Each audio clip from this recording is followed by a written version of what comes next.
Good day everyone. In this video, we are going to discuss about multiplication of rational algebraic expressions. So, itong multiplication ng rational algebraic expressions, para lang tayo nagmo-multiply ng fractions. Ibig sabihin po, imo-multiply natin yung numerator sa numerator at denominator sa denominator. Okay? So, let's have example number 1. 2a over c times 2b over d. Gawin muna natin, isulat muna natin lahat, no?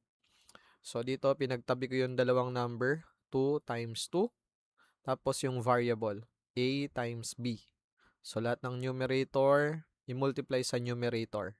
And sa baba, c times d. Then, yung 2 times 2, that's equal to 4. Tapos, wala naman magkakaparehas na variable. Okay, so the final answer is 4ab over cd.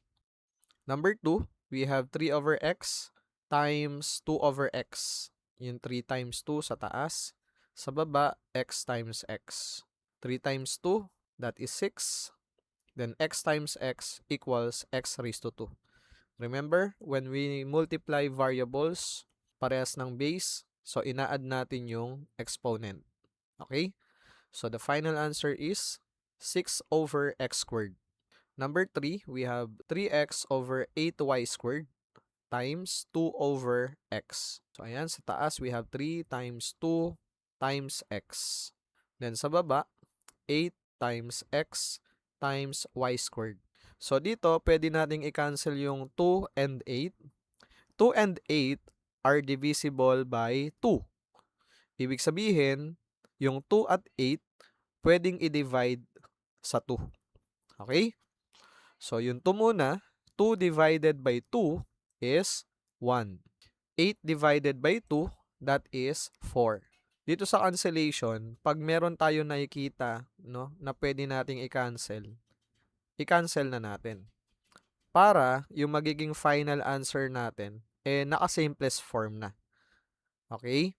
Next, kung dito makikita natin yung x and x. No? So, pwede nating i-cancel yon. Another, pagka nagka-cancel tayo, dapat isa sa taas at isa sa baba. Okay? So, for the final answer, we have 3 times 1 sa numerator, that is 3. Tapos, yung 4, copy na lang. Y squared, copy na lang din. So, final answer is 3 over 4y squared. So, number 4, we have quantity x plus 2 over quantity of x squared minus 2 times quantity of x squared plus 2x over x. So, dito sa multiplication of rational algebraic expressions, pwede rin mangyari dito. Yung kinakailangan din mangyari na i-apply natin yung factoring. Okay?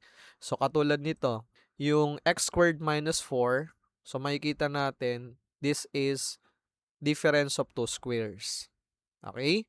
So, pwede natin kuhanin yung factored form niyan na x plus 2 times the quantity of x minus 2. Okay? Remember, pag may difference of two squares, meron tayong sum and difference. Okay? Another, itong x squared plus 2x, meron silang common factor.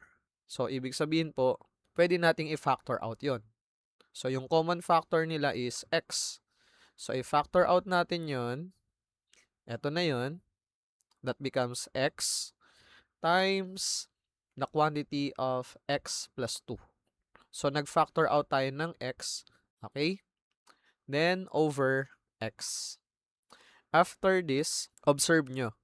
Makikita natin na meron tayong x plus 2 sa numerator and x plus 2 sa denominator. So, pwede nating i-cancel yan. Dito naman, yung x and x. Hindi naman pwedeng wala na tayong ilagay sa ibabaw. No? So, automatic, may 1 po yan.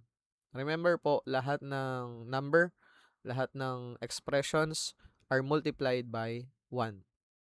Okay? So, sa denominator naman, matitira ay x minus 2. So, ito naman, yung nag-cancel tayo ng x and x. So, ibig sabihin, merong over 1 dito.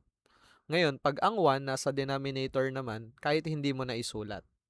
So, for the final answer is x plus 2 over x minus 2.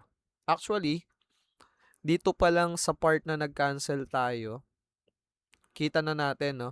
Matitira talaga sa numerator ay x plus 2, sa denominator ay x minus 2. Pwede nyo nang idiretso na x plus 2 over x minus 2. Okay? So, pinakita ko lang sa inyo tong part na to na kapag nagka-cancel kasi, so hindi naman pwedeng wala nang nakalagay sa ibabaw. So, automatic po yan, lahat po yan ay may 1.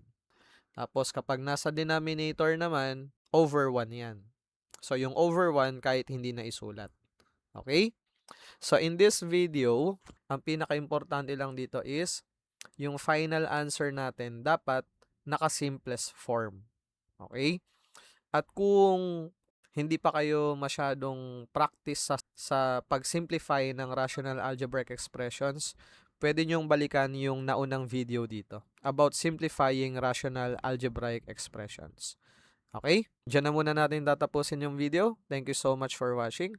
And kung nagustuhan mo yung video natin, huwag kalimutan na i-click ang like. At kung gusto mo pa makapanood ng mga videos katulad nito, alam mo na ang gagawin. Huwag kalimutan i-click ang follow. Thank you so much and see you on the next video.